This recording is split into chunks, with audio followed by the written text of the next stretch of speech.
We continue to remember Reverend Jesse Jackson, who passed away this morning.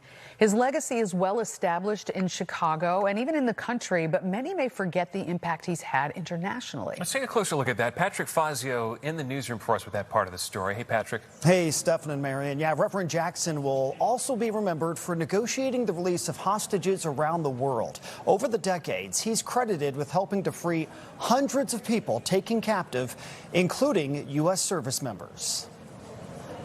Free at last, free at last. Thank God Almighty, we're free at last. In 1999, Reverend Jesse Jackson helped free 3 U.S. soldiers taken hostage in Yugoslavia. We can use moral authority to, in fact, intervene and within the law, pursuing human rights. Reverend Jackson had traveled to meet with the president of Yugoslavia. Good morning. I'm fine. And eventually negotiated the release of the 3 U.S. soldiers taken captive during that country's war in Eastern Europe. Thank Reverend Jesse Jackson, the clergy, for coming to help get us released.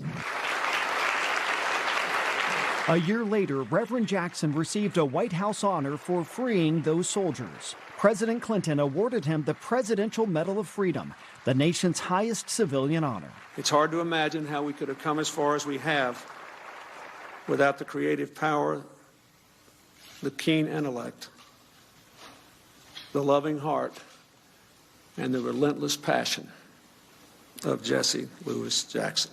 President Reagan also honored Reverend Jackson in 1984 for negotiating the release of a U.S. Navy lieutenant held captive in Syria after his plane was shot down. We have made contact with the State Department. Over the decades, Reverend Jackson also negotiated the release of other Americans, including those held in Cuba. He's also credited with helping to free 700 women and children held after Iraq's invasion of Kuwait in 1990. It's time for healing.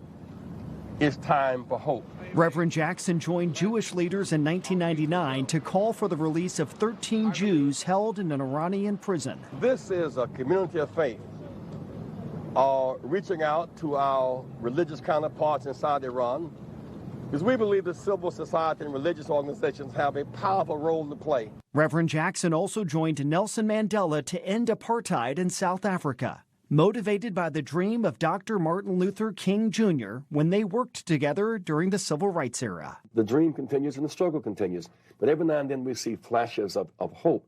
Inclusion leads to growth, and when there is growth, everybody wins.